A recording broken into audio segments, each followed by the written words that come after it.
Step right up, brave little stars. But shh, not too loud. Tonight's carnival is a little strange. There are no tickets being sold, no music playing, yet something is waiting just behind those gates. This is the Crackup factory, where wonder meets shivers. And today's spine-tingling tale is the midnight carnival that never opened.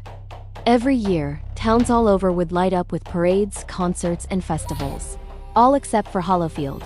Hollowfield had only one peculiar tradition. At the stroke of midnight, a carnival would appear out of nowhere. But it never ever opened.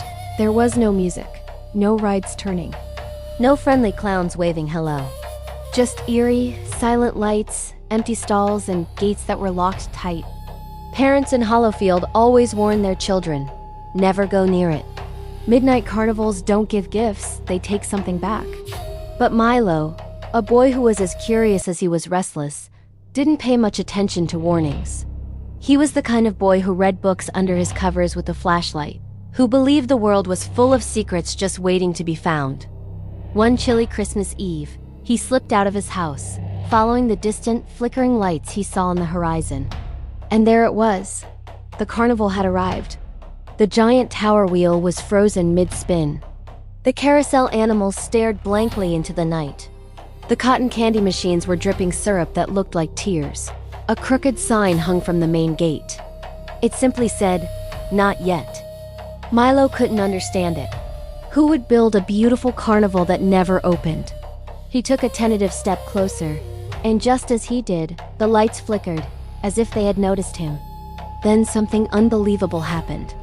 The carousel started to move slowly, silently, without any music. A painted horse's eyes seemed to turn directly toward him. A voice echoed, but not around him. It was inside his head. "We wait for someone who truly sees us." Milo whispered back, his voice trembling slightly. "Sees what?" The entire carnival seemed to sigh. The lights dimmed, and a cold wind began to rise. The voice spoke again. "We were built from forgotten dreams. From rides that were abandoned and joy that was never used. We cannot open until someone remembers why we exist." And in that moment, Milo finally saw it. The carnival wasn't haunted, it was lonely.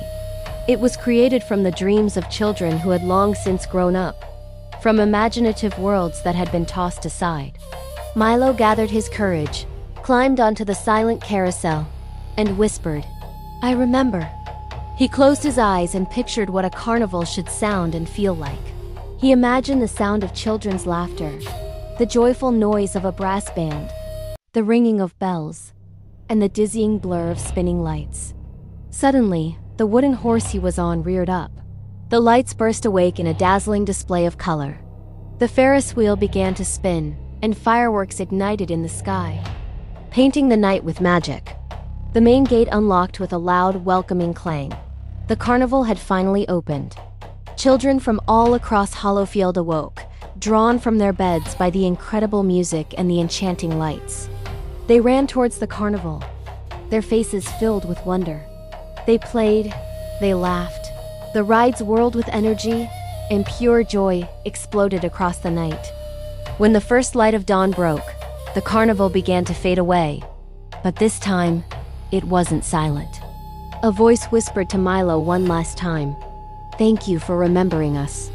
Never outgrow wonder." Milo awoke back in his own bed, thinking it might have all been a dream. But there, on his pillow, was a shiny brass carnival token. And every year since that night, the carnival returns to Hollowfield. But now, it always opens, all because one boy taught it how to be believed in again. The magic was always there. People just forgot to look for it. Wonder only truly lives when someone believes it matters. Thank you for listening to this story from the Crackup Factory. If you enjoyed it, don't forget to like and subscribe for more tales of wonder and shivers. See you next time.